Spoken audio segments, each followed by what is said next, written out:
So, we are back with a final house update. It's gone. It's sold. Finally. About time. It's literally been over 2 years I've been waiting for this.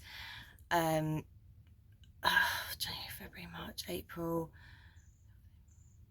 15 months since it first went on the market, and 7 months since we accepted our final offer.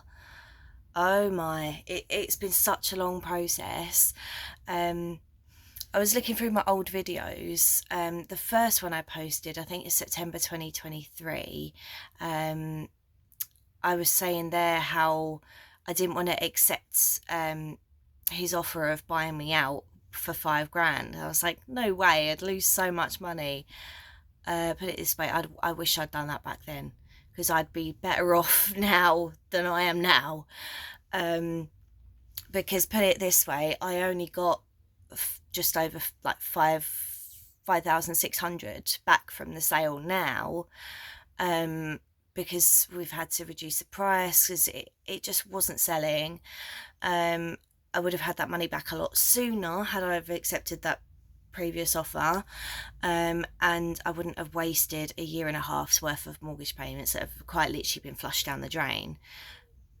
But hindsight's a wonderful thing. I mean, I wasn't to know. And there's no saying whether he would have been approved to remortgage on his own anyway. Probably not. So, yeah, again, I was looking back on my last video saying I didn't want to accept offers under 180 because I'd lose too much money.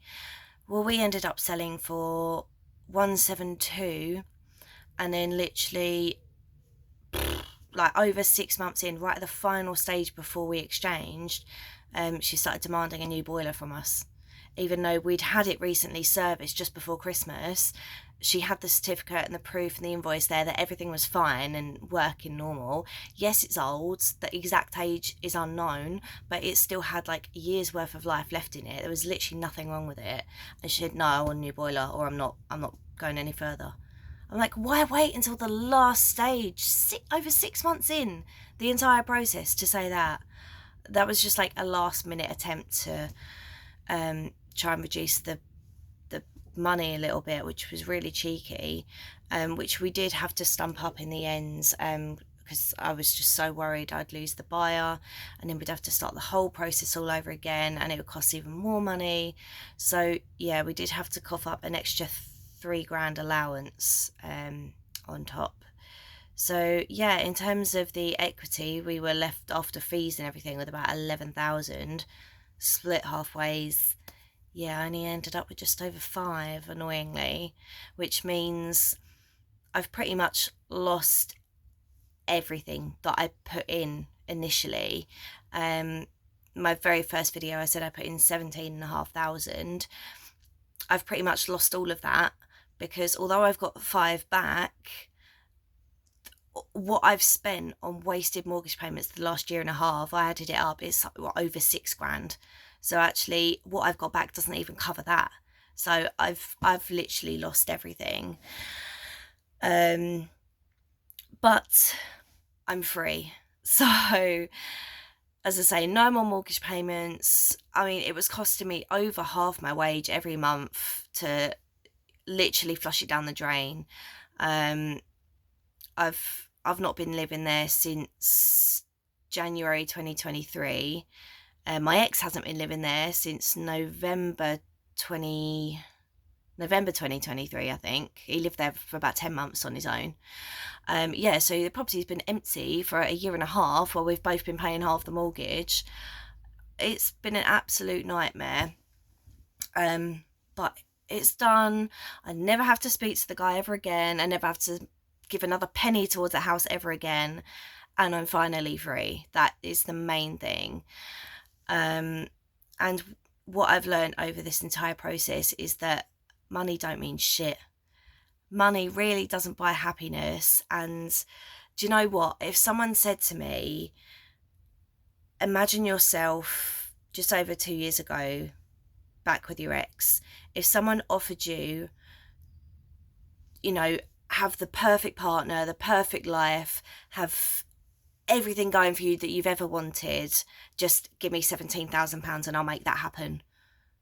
Yeah, I probably would have paid it, to be honest. So that's the way you've got to look at it, is that I'm in such a better place now, like physically, mentally, financially. Like I couldn't wish for any better, honestly. John has been my absolute biggest rock through all of this. I've had like amazing support from my family. They've, you know, given me money when I've really been struggling. I've been in debt every month. My parents have been helping me out with that. John has been an absolute angel. Like every time we go out anywhere, eat anything, it pays for everything, bless him. And that is such a it's such a weird feeling to me. Like I was used to being the one to pay for everything before, and just for someone else to do that for you, it just feels really like foreign. Like and it makes me feel really guilty. But he's like, don't worry, I know you can't help the situation you're in, and I know you'd do the same for me if it's the other way around, and you're worth it, basically. And I was like, oh my God. So yeah, it's finally gone. We sold for, well, I say 172, that was the agreed price, but then we had to cough up the extra £3,000 for a new boiler. So we realistically sold for 169, and we bought originally for 175. So immediately that's a £6,000 loss on the sale price. Then we had like all the fees. The estate agent fees were 3,500. The solicitors fees were 2,000.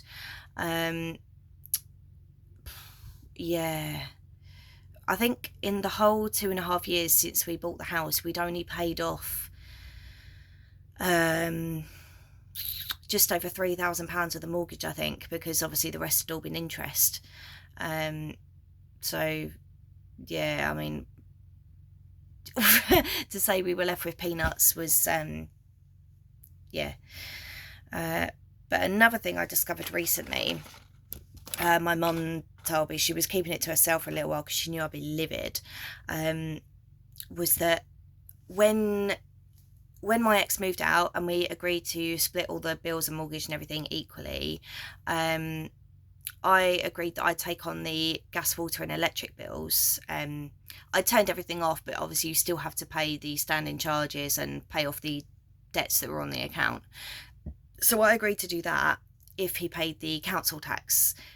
We worked it out, it's like similar amounts monthly, sort of like just over 100. So I thought, yeah, okay, that's fair, I'll do that, which I've been doing. I've been paying it every month, and then my mum tells me, yeah, he's not been paying the council tax. He has a court hearing date in the post where he's not been paying it for over a year. I was like, are you fucking joking me? Like, how can people do that and not think there are repercussions for their actions? It just baffles me how people can take no responsibility for themselves. And just the worst part is, I don't know if you remember from my last video, I said my mum paid off the service charge that again he refused to pay. Well, she's gone and bloody done it with the council tax again, isn't she? Because she was worried we're jointly and severally, what's that saying? Jointly and I don't know. We're jointly liable for it, basically, even though it's only his name on the account. We're joint owners legally, so she was worried it would come back to me, especially as, you know, we're threatened with court on it. So she paid the lot, which was like over £1,000, I think. And do you know what? It's just, that fucking waste of space is never going to learn. Like, if everyone always bails him out of everything, he's never going to learn that there are consequences, you know? Like, you have to suck it up and just be a fucking adult sometimes. And he's never going to learn that because he's always been babied out of everything his whole life. But anyway, it's not my problem anymore. I legally have no ties to him now. It's out of my life, thank God, and he's now someone else's problem. So yeah, I think that's everything. But yeah, I'm feeling very light, very free, and just thank the fucking Lord Jesus Christ is all I'm going to say. It's been a long, long process.